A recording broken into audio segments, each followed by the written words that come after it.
សូមគោរពបាទអនុញ្ញាតជម្រាបសួរដល់ពុកម៉ែបងប្អូនបាទទាំងអស់បាទដែលតាមដានប្រភេទគូយន្តពងក្រោយនេះបាទគណៈពេលនេះបាទមានគូយន្តបាទថ្មីប្លែកទៀតបាទសម្រាប់ចែកជូនដល់ពុកម៉ែបងប្អូនតាមដានគូយន្តប្រភេទពងក្រោយនេះបាទនេះគាត់ចេញទៅខាងស្វាយម្សៅបាទខាងស្វាយម្សៅគុំត្រាស្រុកតាំងគូបបាទខេត្តកំពង់ធំបាទជាមួយជាងដែរបាទចំណែកសាច់ត្រង់នេះគឺ3.30 ម៉ែត្របាទទៅតឹង1.60 ម៉ែត្របាទជើងក្រោមយកកង់16បាទ16 750ដល់16បាទខាងមុខនេះបាទខាងមុខគឺប្រអប់លេខប្រព័ន្ធបាទដែរបាទ0.15ឡើយបាទចំណែកក្បាលម៉ាស៊ីនបាទម៉ាស៊ីនគឺ120ទេបាទនេះក្បាលម៉ាស៊ីនគឺតូចបន្តិចបាទនេះចាស់គាត់ថាមក3នាក់តែម្ដងបាទណាពុកម៉ែបងប្អូនបាទមានចំណាប់អារម្មណ៍បាទឬក៏ចង់កំងប្រភេទគ្រូយន្តពងក្រោយនេះបាទអាចតំណាក់តំណងបាទមកជាងបានតាមរយៈលេខទូរស័ព្ទ088953421បាទទីតាំងយើងខ្ញុំស្ថិតនៅភូមិគរៀនដែរភូមិត្រាស្រុកតាំងគូខេត្តកំពង់ធំបាទពុកម៉ែបងប្អូនបាទចង់ជាក់ច្បាស់អាចតំណាក់តំណងបាទសួរព័ត៌មានពីជាងបាន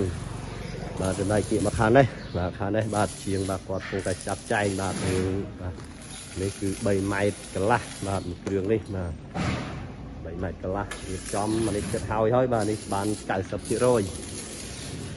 បាទរៀបចំកម្លាំងប្រអប់នៃកម្លាំងអីចូលបាទរៀបចំចាប់ព្រឹងចាប់អី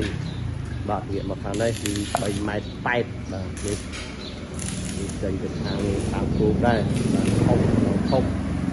បាទក៏ឈុតកលេទាំងអស់បាទនោះកងធំកង825បាទក៏កំងធំដាក់ធំបាទកំងកងទូចដាក់ទូចតាមតម្រូវការគាត់បាទរីឯបងជាងបាទឬក៏ចង់កំងបាទប្រភេទដូចជាប៉ុងប្រអប់លេខបាទនេះមួយឈុតបាទពីចង់កំងអីតម្រូវការជាងបាទដូចជារៀបម្ដុំចឹងស្រេចបាទយកទៅចាប់តម្លើងខ្លួនឯងបាទគាត់ចង់តម្លើងខ្លួនឯងមានត្រង់មានអីខ្លួនឯងអាចយកទៅតម្លើងបានបាទខ្ញុំរៀបចំឲ្យស្រេចតែម្ដងបាទងាកមកខាងប៉ុងបាទប៉ុងប្រអប់លេខបាទតាមតម្រូវការពុកម៉ែបងប្អូនចង់កំងបាទនេះលំអកម៉ូតូមួយគ្រឿងទៀតបាទនេះចកោតឡាននេះរៀបចំហើយបាទរៀបចំស្រេចបាទនេះចេញទៅខាងបាត់ដំបងនេះគាត់យកទៅ